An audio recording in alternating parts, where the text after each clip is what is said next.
All right, good morning. Good to have you here. Today, 110, come to lab. You'll turn in the titration calculations lab from last week. The rough draft class presentation paper is due. And again, that's at least 2 type pages. Make sure you have the cover page from the syllabus. And if you can have 1 peer-reviewed science article, abstract, and citation, good to go. Problem set 3 is up. Quiz number 3 will follow. For quiz 3, you will have pages 2 and 3 of the titration calculations lab. So all of the equations on pages 2 and 3 of that lab, I have a handout that you can use. So you don't have to memorize the farm or anything like that. Hopefully this will help out. And then we'll go next door and we'll actually do a lab with titrations called acid and base titrations. This is a fun lab. Getting the equipment set up just right takes a little bit of time, but once you do, the lab actually is pretty efficient and you can then understand what the different things are that we're talking about in these sections. Any questions? Sweet. All right, so on Friday, we talked about strong acid plus strong base titrations. We also talked about strong base plus strong acid titrations. And today what we're going to do is look at weak acid plus strong base, as well as weak base plus strong acid. And like the other titrations, there's a lot of similarities. There will be 4 regions. Excuse me. The initial point where there's no titrant in it. The second thing listed is the titrant. It's what you're adding from the burette. So at the initial point, you haven't added any strong base and you have only acid, only moles of weak acid. And then there will be an equivalence point. It's the steepest part right in the middle of the graph. So you can visually tell where the equivalence point is. That's where the moles of the weak acid and the strong base are equal. And then everywhere before equivalence but after initial is considered pre-equivalence, where you have more moles of weak acid than moles of strong base. And everything past equivalence is considered post-equivalence. So you've got more moles of strong base than you have weak acid. Now, one thing we're going to talk about is the importance of the half equivalence point. And it's pretty easy to find. It seems like it might be weird, but it's actually pretty chill. And what I do is the volume required to get to equivalence, which in this graph looks about 25 milliliters. Half that volume is what you want to look at. So half of 25 would be about 12.5. And if you go up to the curve and over to the left, the pH at that point equals pKa. So if you have a new acid that's never been discovered, this is a great way to find pKa and then the Ka for the acid, so you can compare the strengths of the acids and bases from there. Hydroxide ion is a strong base. It can be consumed in the body with a weak acid, such as dihydrogen phosphate ion produced in the kidney. In the reaction, an H+ ion transfers from the acid to the hydroxide ion to form water and HPO4 2- ion, the weak conjugate base of the weak acid. When I first started learning about titrations, I thought, oh, weak acids are weak bases, they're wusses, they don't do anything. Well, they actually have a pretty profound influence on these titrations. And one of the ways you can see it is at the equivalence point. So at equivalence, the moles of what you started with, moles of weak acid, equal moles of strong base, and they've wiped each other out. Now with the strong acid and strong base, that left you with a neutral pH of 7. But at equivalence here, all the weak acid and strong base are gone, but that crazy weak acid turns into its conjugate base. And base is the operative word. And if you have a base, even if it's a super weak base, it should be a little bit basic, i.e. with a pH of greater than 7. So if you have a curve like this, and you're not sure if it was starting with a strong acid or a weak acid, look to the equivalence point. Because if your equivalence point is basic, that means that you started with a weak acid. Because at equivalence, the only game left in town is the conjugate base. Bases will be basic, so your pH will be greater than 7. And that's kind of a cool thing and stuff to check out. Another interesting thing about the conjugate base of your weak acid is that, as we talked about, a weak acid and its conjugate base can coexist at the same time. And that creates essentially a type of a buffer system in this pre-equivalence region. And the buffer system is pretty gradual. It does increase because you're adding a strong base, but it doesn't increase as much as you might think. Along the way, this half equivalence point is where the moles of what you started with, the weak acid, you're down to half of it. So if you started with 2 moles, you're down to 1 mole. If you're starting with 0.25 moles, you're at 0.125 moles, something like that. And in the lifetime then, all of that weak acid has been turned into its conjugate base. So the moles of your weak acid and the moles of its conjugate base are equal. And at that point, if you remember from Henderson-Hasselbalch, pH equals pKa plus log base over acid. Base over acid have the same value. And log of 1, which is what you're going to have, log of 1 is 0. So pH and pKa are literally the same thing at this half equivalence point. And again, this is super important if you have a weak acid that you're titrating. You can confirm what the pKa is and then turn it into Ka, stuff like that. So some similarities to what we've seen before, also some differences, but there's a lot of cool things you can extract from it if you just think about it a little bit. So here's a question you might see. It says, at equivalence, the pH of a weak acid plus strong base titration, should it be less than 7, greater than 7, or equal to 7, does depend on concentration. Now, if this would have been a strong acid, strong base, the pH would have been equal to 7, all right? However, because it's a weak acid and you're at equivalence, that means that all of the weak acid and all the strong base have wiped each other out. But the weak acid creates its conjugate base, all right? And all bases should have a pH that's greater than 7. So anytime you have a weak acid plus strong base, that equivalence point should be basic, all right? There's only going to be that weak conjugate base running around. Cool. Any questions? So for the weak acid plus strong base titration then, there's these 4 regions. Now pH initially is the pH of a weak acid. And like we saw in the last section, 100 times K, if it's less than C, then you can hydronium equals square root Ka times Ca. And if you pH it, it's minus log square root Ka times Ca. And this will always apply, by the way, in this whole section now. So the pH of your weak acid, minus log square root Ka times Ca, good to go. Now, pre-equivalence looks a little different, but what this is a modified version of the Henderson-Hasselbalch, where you're adding a strong base to a buffer.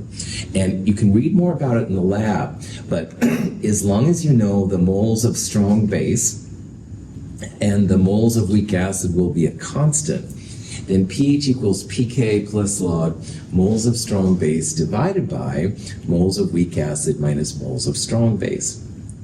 We talked about in the lecture earlier last week how there was a version of Henderson-Hasselbalch where you add a strong base, and it was on the top it was NWB plus NSB, and you divide it by NWA minus NSB. Well, in this case you didn't start with any weak base, you're just adding strong base. And it's going to lower your amount of weak acid. But as much as it lowers the weak acid, it's going to add to the conjugate base on the top. So this is a real cool way to figure out your pH. You don't need anything with volume, which is kind of interesting. Volume does help you get to NSB, but otherwise it's pretty chill. And remember, pKa is minus log of Ka. Now at equivalence, this is the ugliest equation, but this is the equation, it's the pH expression for a weak base. So just like this one up here was the weak acid, for a weak base, its pH equals 14 plus log square root Kb times Cb. Well, a lot of times when you're titrating with a weak acid, you have Ka, but you may or may not have Kb. So usually what I do is I have Kw divided by Ka, and that's where the Kb part of the weak base comes from. And then the concentration of the base, the moles of weak acid has not changed, and all of the weak acid at this point is moles of conjugate base. So it's the same number. It's the same number you calculated probably at the very beginning. And you want to divide by the total volume in liters. So the volume of weak acid, you should know from the beginning, this is just whatever volume it takes to get to the equivalence point in liters of the strong base. And then finally, the post-equivalence expression, this is the pH of a strong base. And this is the same expression for when we had a strong acid plus strong base at post-equivalence. It's just that instead of NWA, it said NSA, but same thing. You want to find how many moles of strong base you have in excess, which is what the top part is, divide by the total volume in liters. Good to go. Remember that all these volumes, when you calculate, should be in liters, even though a lot of times when you're doing the experiment, people record in milliliters. It's more convenient. Questions on any of that? All right. So we're going to go through an example with a weak acid called benzoic acid. Benzoic acid is a benzene ring, the 6-ring carbon thing, and it has a C double bond OOH, like a carboxylic acid on it. It's a weak acid. Its K is much less than 1, so that means you don't have a lot of hydronium, but it does create hydronium. And benzoic acid, like all weak acids, reacts with water. It's an acid, so it makes hydronium. And in the process, you make what's called the benzoate ion. Benzoate ion is the same as benzoic acid, but it doesn't have this hydrogen right there. So the H plus has been extracted. You have a -1 charge. And this is actually a base. So we're going to take 100 milliliters of a 0.025 molar solution of benzoic acid, and we're going to titrate it with 0.1 molar sodium hydroxide. And the question is, what's the pH of this initial solution? And just because this is a crazy formula and a long name, I'm going to abbreviate benzoic acid as HBZ, and the benzoate ion will be BZ minus. Okay. So how we would do this, pH at this point, minus log square root Ka times Ca. Here's your Ka. Here, thanks for playing. Here is your Ca, concentration of acid, not concentration of the sodium hydroxide, bad instructor, sorry. Anyway, minus log square root Ka times Ca, pH comes out to be 2.90. Your pH is less than 7, so it's acidic, good, but it's not like down to pH of 1. So it's a weak acid, it's not a strong acid. Any questions on that? Sweet. Now, the question now is, what's the pH after 10 milliliters of sodium hydroxide has been added? So we're now past the initial point, probably in the pre-equivalence region, stuff like that, but we can figure out exactly all these things as we go through. So for this problem, you're definitely past initial, but the question is, are you in pre-equivalence? Are you in post-equivalence? Are you at equivalence? Stuff like that. So it is important to find the region that you're in. And remember, all these crazy regions are devoted to moles. So what I would do in a problem like this is I'd first figure out just how many moles of your weak acid you start with. So the big M is moles per liter. We have to turn milliliters into liters. How many milliliters in a liter? 1,000. 1,000, my man. 1,000 milliliters per liter. So divide this number by 1,000, you get 0.1 liters. 0.1 liters times 0.025 moles per liter, you get the moles, and that's all the moles of weak acid that you have in this problem. So that's exactly what I did right here. All right, 100 milliliters is 0.1 liters times the concentration of your acid. 0.0025 is the moles of weak acid for this problem. And if we've added 10 milliliters of sodium hydroxide, well, 10 divided by 1,000, 0.010. We're going to multiply that by the concentration of the sodium hydroxide. We have 0.0010 moles sodium hydroxide. And now, if you look at these two numbers, the HBZ is greater than the NaOH. or the NWA, moles of weak acid, this one, is greater than the moles of strong base, that one. So this is certainly the pre-equivalence region we're in. So we'll use that pH expression for pre-equivalence here in just a little bit. So it's all about the moles, all right? And to get to moles, it's liters times moles per liter. So make sure you turn these numbers into liters, multiply them by moles per liter. Any questions? Okay. Now, because the moles of weak acid are still greater than strong base, this is pre-equivalence. And this is the area that's going to look somewhat like a buffer. So we're going to go through an expression here in a little bit, which looks kind of like the Henderson-Hasselbalch, and that's not an accident, because as the weak acid is turned into its conjugate, thanks to the strong base, you're going to have a mixture of benzoic acid and benzoate, conjugate acid or weak acid and conjugate base. And that is what a buffer is all about. So using those numbers, this is the expression that we're going to use right here. Now we have to turn the Ka into pKa. So minus log 6.3 times 10 to the minus 5 is 4.20. That's going to be this value right here. And NSB, which shows up twice, is this number. And NWA, moles of weak acid, is that number right there. So once you have these, plug and chug. You can see here the NSB shows up twice, NWA only once, pH 4.02. Now at this point, I know it feels weird, you can kind of check yourself, because as you slowly add sodium hydroxide, the pH will get more basic. And when there was no sodium hydroxide, I believe the pH was 2.9 or something, and this is now 4.02. So it's getting more basic as you add sodium hydroxide. These values will constantly increase or constantly decrease, but you won't see like up and downs. Cool. Okay, what's the pH after 12.5 milliliters of sodium hydroxide have been added? All right, no problem. So from before, we had the moles of weak acid. We're going to reuse that. pKa minus log of Ka, 4.20, we're going to reuse that number as well.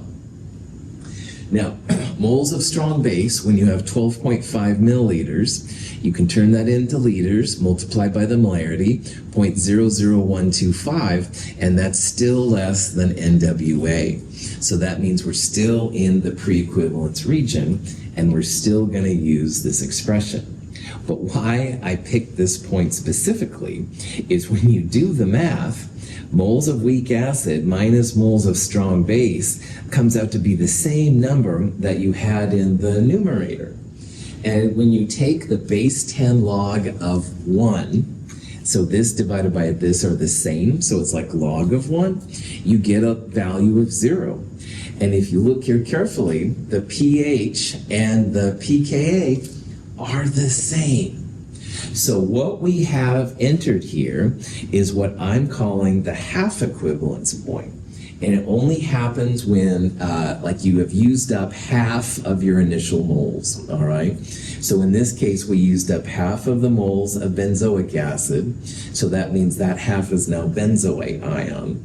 So the moles of weak acid that are left and the moles of its conjugate base are equal.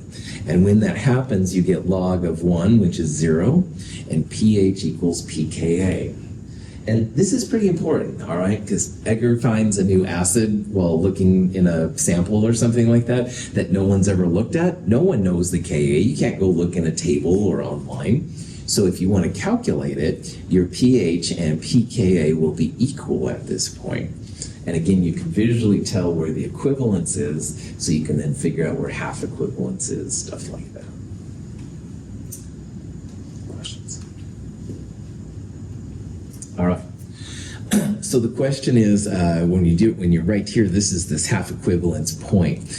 There's different ways to express it. The moles of strong base are equal to half the moles of weak acid, or the moles of conjugate base are equal to 1/2 the moles of weak acid. There's different ways to say it. But again, pH equals pKa at this point. And that's super useful for finding Kas if it's an acid, or as we'll see later, Kb if it's a base. It's pretty cool. And again, the volume required to get there is half the volume to get to equivalence. So when you look at that graph, 25 milliliters was the equivalence point volume, half of that would be 12.5. But if you're going the opposite direction, you find the half equivalence volume to be 12.5 milliliters, well then double that will get you to the equivalence point. And a lot of times that volume connection is an easy way to tell where pH and pKa are equal or where equivalence is. Any questions on that? Okay, so now let's figure out what the pH is going to be at the equivalence point. All right, and at the equivalence point, the moles of benzoic acid will equal the moles of sodium hydroxide. And at this point, there's a lot of wild things going on. Now, strong bases and strong acids dominate the equilibrium. So this is one time where we use the single-sided arrow because they're so product favored that they basically force everything else to the other side. So if the moles of these two are equal, then there's nothing left of sodium hydroxide or benzoic acid. And at that point, we have sodium ion, which is pH boring. It doesn't do anything. All the conjugates of strong acids and strong bases don't do anything. Water, which is pH of 7. But the interesting part for us today is the benzoate ion. Now, benzoic acid isn't the strongest acid, but it creates an even weaker base, all right? But it still is a base. So at this point now, we're going to shift gears a little bit and think about what's happening with that weak conjugate base. Because good old bases will react with water, they'll make conjugate acid and hydroxide. So because this is the only interesting pH species in the flask at this point, it's going to create some hydroxide. And that's going to make your pH a basic value when you get to equivalence. So at this point, it's all about the pH of the conjugate base, all right? We didn't start with any benzoate initially, but at this point, the weak acid and the strong base have annihilated each other, and the benzoate ion is what's left.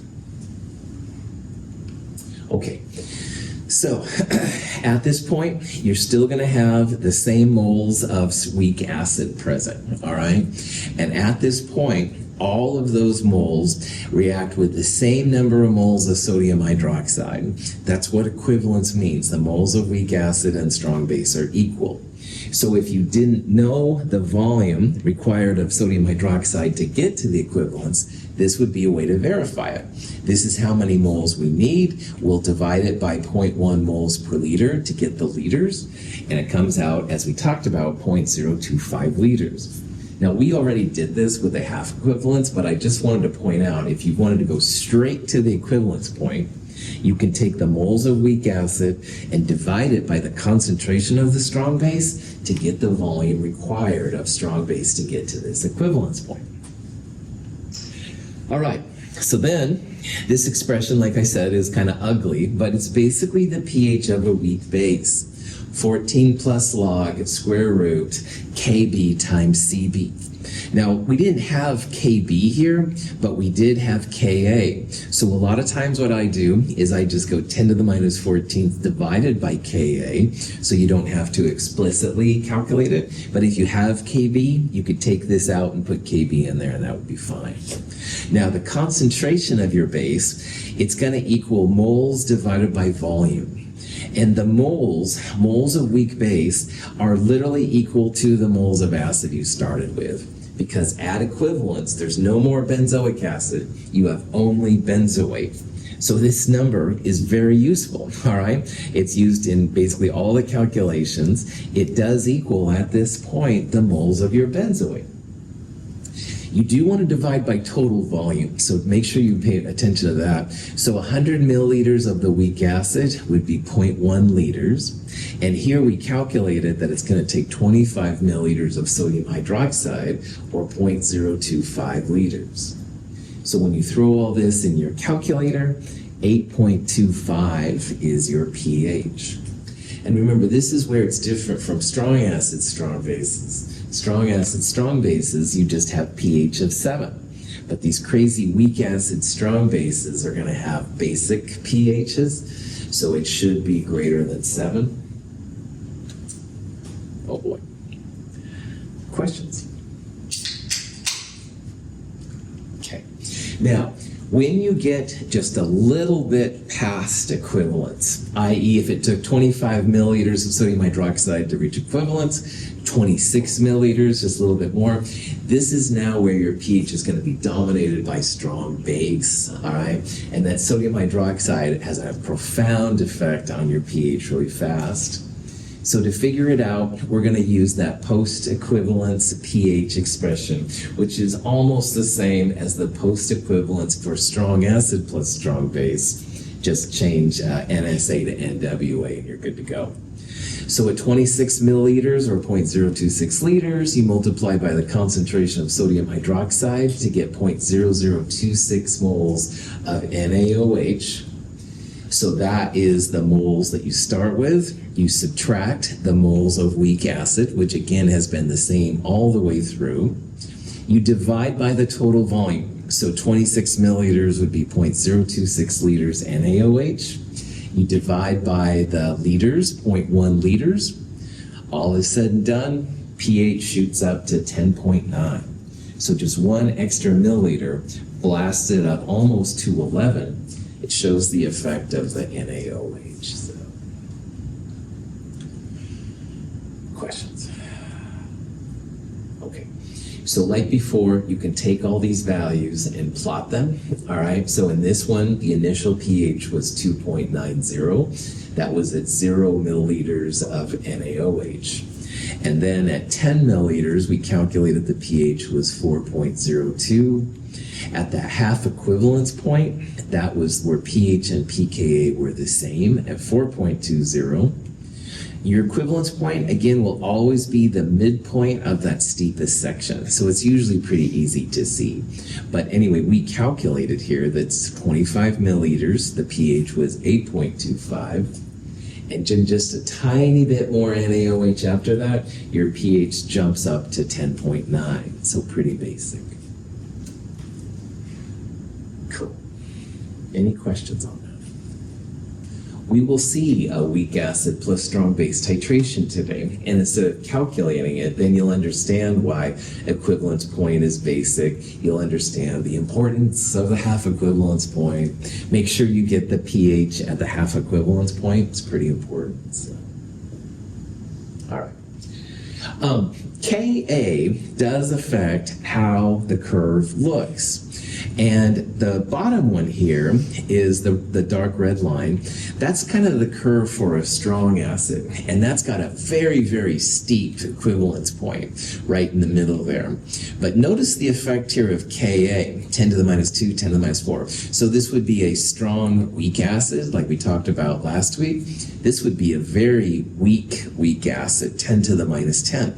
And you can see you get farther and farther from the S curve. The buffer region becomes more important as you go through.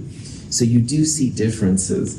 And problem 4 on the titration lab, it's a very weak base and it feels weird. All the calculations look weird, but this is why you have such a weak base that it doesn't look or feel like a normal one. So the effect of Ka is pretty pronounced. So again, problem 4 on that titration lab, it's a little weird looking because it's such a weak base. That would be like using this weak acid. So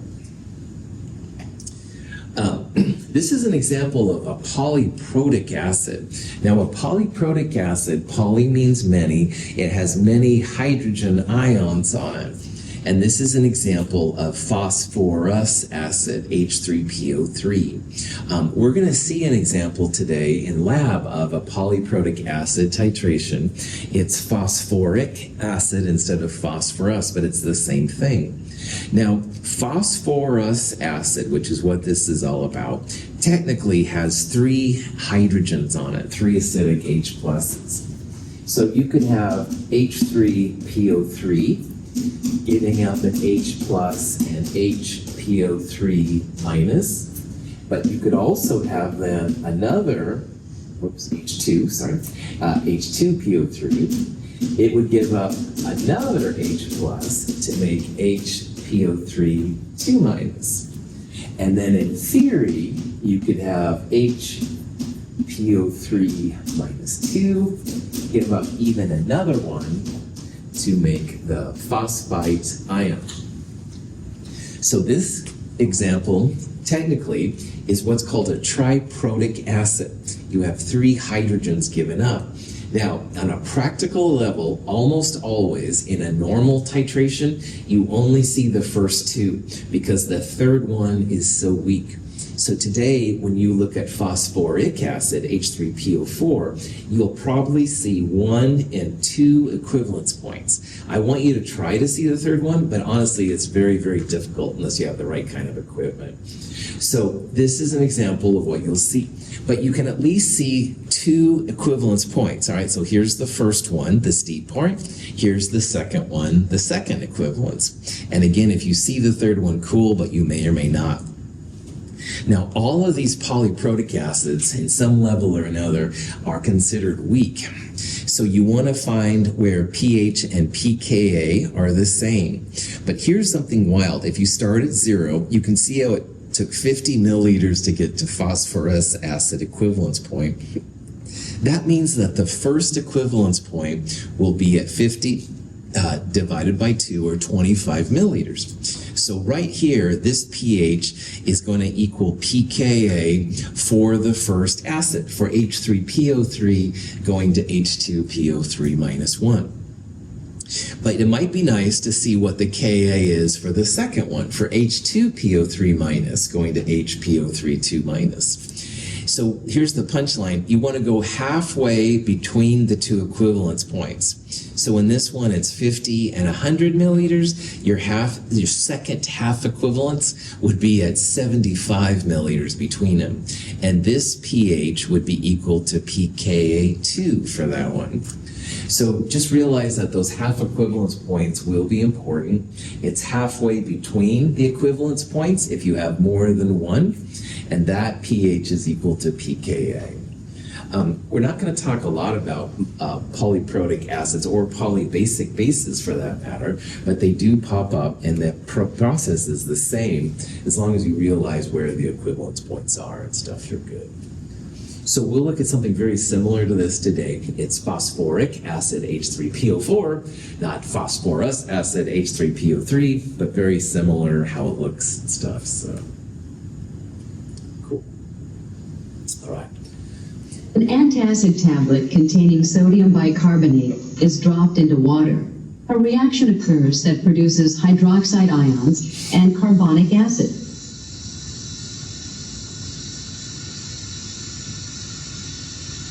The carbonic acid decomposes to form water and carbon dioxide gas, visible as bubbles. The hydroxide ions react with acid in the stomach to produce water.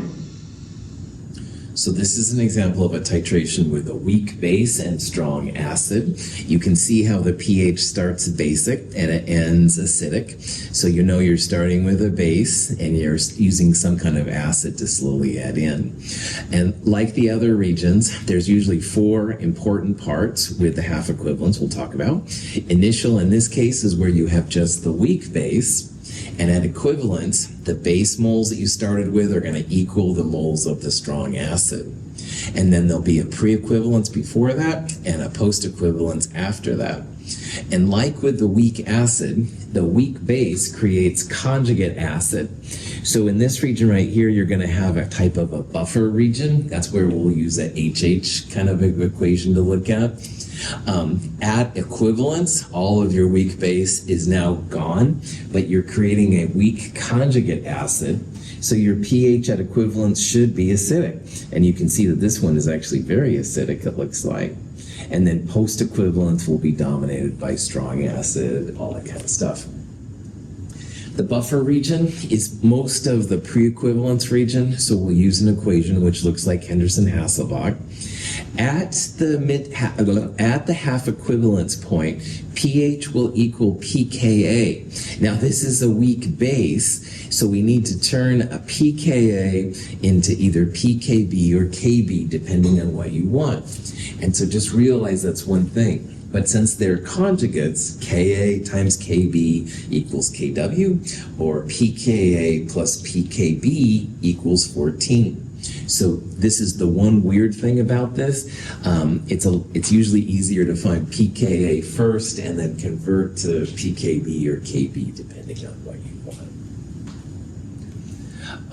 So here's a question that you might see. At equivalence, if you have a weak base plus strong acid, what will be the pH?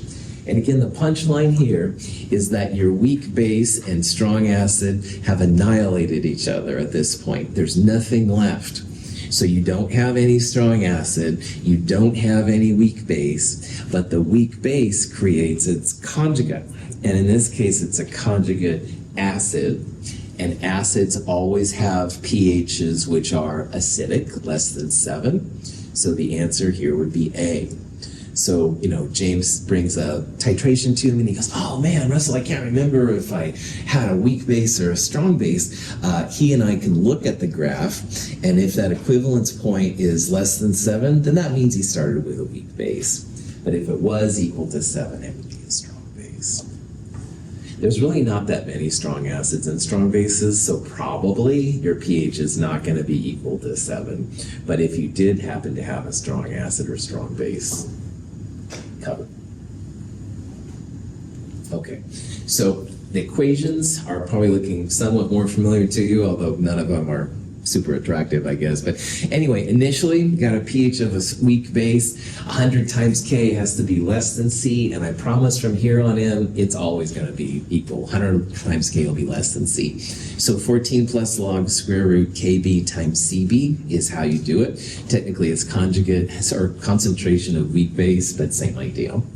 Now, pre-equivalence looks a lot like it did for pre-equivalence weak acid plus strong base with some subtle differences. Now we have NWB minus NSA on the top and NSA on the bottom. Before it was NSB on the top and NWA minus NSB on the bottom. So it's subtle, but that's because you're starting with a base and some of the base is turning into the conjugate acid. And again, notice here, it's pKa even though it's a base. So we've got to be good about turning Kb to Ka and then pKa, or Kb to pKb and then pKa. At equivalence, you have the conjugate acid of your weak base left. So Kw divided by Kb is equal to Ka. This term right here is the concentration of your weak acid. Remember, the equivalence moles of weak base and moles of strong acid are equal. They've annihilated each other, but that crazy weak base creates conjugate acid. The number of moles of weak base equals the moles of your conjugate acid at this point, so that's why it's there. And you divide by total volume in liters as always to make sure you get a good value. And then finally, in post-equivalence, you now have more moles of strong acid than you have weak base. So now it's basically the pH of a strong acid. And this looks a lot, I'm hoping, like the post-equivalence calculation for strong base plus strong acid.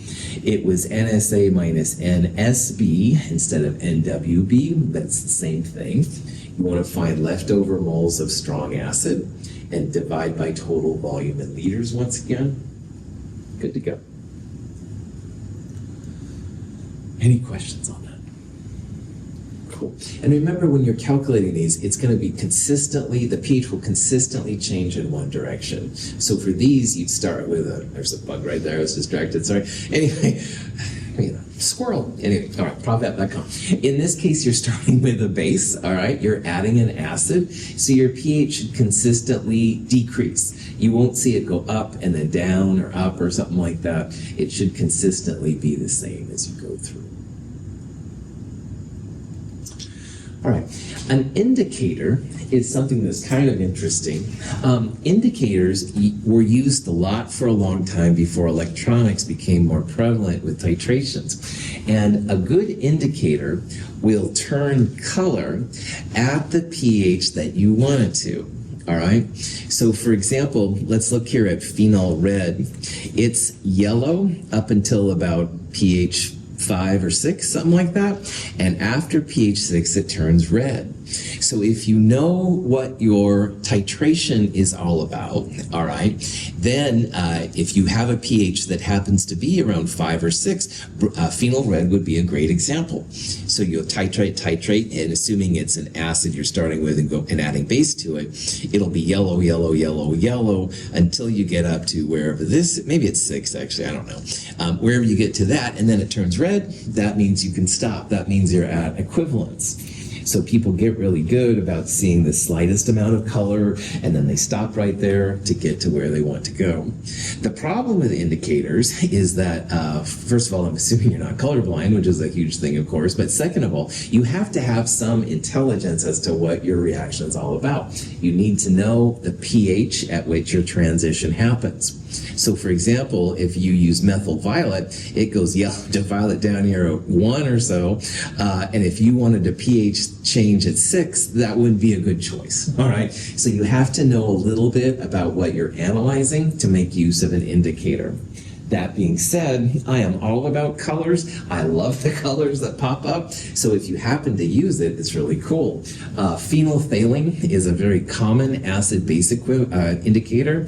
It changes right around 7. All right, so if you have a reaction which is going acid to base, it'll be clear and then turn kind of a pink-red color.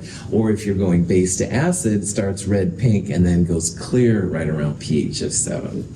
So it's common, but there's lots and lots of different ones.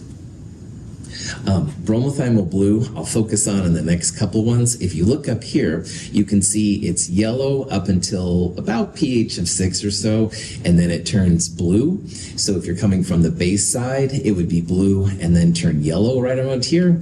Yellow would be there until blue.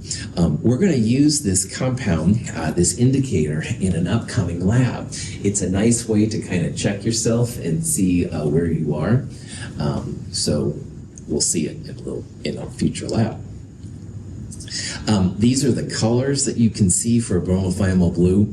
Less than 6, it's kind of a yellow. Greater than 7.5, it's a blue. In between, you see some kind of weird greenish kind of color. It's usually not that weird looking. I think there's something wrong with my photograph. But anyway, it's definitely not quite yellow, and it's not quite blue. So, but again, in this region, it doesn't usually take much to get out of it. This is neutrality. So just a little extra acid, you're down here. A little extra base, you're up there. That yellow to blue transition, that's pretty chill. Here's a question you might have. This is the graph you're looking at, maybe the red or the blue, and it says which of these indicators should you use? Well, again, usually what you want to do is you want information about that equivalence point, because that's so important. So equivalence points will tell you where the moles of what you're adding, HCl in this case, equal the moles of whatever base you have. By the way, this equivalence point is less than 7, so that means that we started with a weak base here. So this is some kind of weak base plus strong acid titration. But either way, this is the equivalence point. That's usually the moneymaker for titrations. We want a color change that's going to happen right around that region. So you can see up here, this is the phenolphthalein. Phenolphthalein goes from kind of a pink color to colorless, 7 to 8. So if we used phenolphthalein and we stopped right when the reaction was done, that would probably be too fast, all right? It wouldn't be a very good choice for us in this case. It would turn colors, we'd stop, but we weren't technically at equivalence. On the other hand, this crazy methyl red thing goes kind of yellowish to kind of a red or orange color. This would be a better color choice because that would have the equivalence point in mind. So you have to make a rational decision as to what your thing is. So the pH equivalence point is less than 7. It's right here. All right, this is again a weak base plus strong acid. And for that point then, we wouldn't want to have phenolphthalein because that would have a too high of a pH transition. It might be deceiving. So in this case, the methyl red, which would happen yellow to orange right here, that would be a better choice for the hip chemist. Now again, electronics make this a little bit outdated, and we're going to use electronics today. We've got these little interfaces and stuff. But that being said, if you need to do a lot of these really fast, or you're in the wild, maybe it would be better than to use an indicator tube. Cool. Any questions? Okay, so that's it for this chapter, the acid-base chapter. Let me just very briefly start the review slides for the next section. Not this week, of course, but next week will be your time of the first midterm exam, and oh boy, I know everybody's excited. Anyway, so we can just barely begin to talk about it, and on Wednesday I'll start a full review for the midterm. But the midterm itself will be over chapters 13, chapter 14.1, and chapter 14.2. So chapter 13, equilibrium, what equilibrium is, equilibrium constants, Le Chatelier's principle. Chapter 14, part 1 was basically acids and bases separately. So how to find the pH of a weak acid, how to find a pH of a strong base, also Kas and Kbs, stuff like that. Chapter 14, part 1 does include a section on Lewis acids and bases, which technically is section 15.2, as I remember, so just FYI. But anyway, chapter 14, part 2 then is acids and bases together. So that's buffers, that's titrations, polyprotic things we talked about. So that's kind of the gist of it. So not this week, but next week, all right? When you come to the recitation, we won't do problem set 4, and we won't take quiz number 4, but what we'll do is take the first midterm, and everybody in here has taken a midterm from me before, but just as a reminder, definitely bring your calculator. You'll need it. Pencil is cool. A note sheet is awesome. Note sheet, 8.5 by 11 piece of paper. Anything you want to handwrite on that piece of paper is fantastic with me. Nothing from the internet, nothing copied and pasted, stuff like that. You'll bring the lab we're going to do today, the acid and base titrations lab. Honestly, that probably won't take too long to do anything on that one. That should be pretty chill. One thing that's new for this quarter anyway is there will be an exam prep worksheet due next week. And again, all of you have seen this before, but I just want to go over. Exam prep worksheets are usually a series of about 5 questions. Most of them, question is given, the answer is given, and I just want you to show your work how to go from the question to the answer. And I'm hoping that these are pretty mellow, all right, because you've looked at it. But wow, you get to question number 4, and you're like, I don't even recognize these words. Reach out to me. All right, I'm happy to help. I want everybody to have these skills before you take the midterm, so it's kind of just making sure you're good to go. This will be due next week, Monday, as well. And then the midterm itself, 20 multiple choice questions. You'll have 4 short answer questions. It's about 2 hours in length. You will have access to pages 2 and 3 of the titration calculations lab. So the same sheet you're going to have today on quiz 3, you'll have access to in the midterm. For the midterm, the very last page is this cheat sheet. You just want to pull it off, have it next to you. You don't have to turn it back in or anything. It'll be there if you want to. There's a sample midterm online. You can practice, see what it's like and stuff, take care of business. I'll return the midterm to you in the next lab period. It'll have a summary sheet saying how you're doing in the class as of this time, stuff like that. This whole review session is available as a YouTube video, so if you want to go back and look and see how I did some of these problems, I encourage you to go and check that out too. The next several days will be all about review for this too. Any questions? Okay, so what we'll do on Wednesday then is we'll just start some questions. All right, I'll give you some time to work on it, and you can do it. If you have nothing else to do with your time, don't shoot me. You can practice these problems before class, and then we'll talk about them when we get there. Either way, really cool to have you here. See you all this afternoon at 1:10. Have a great day.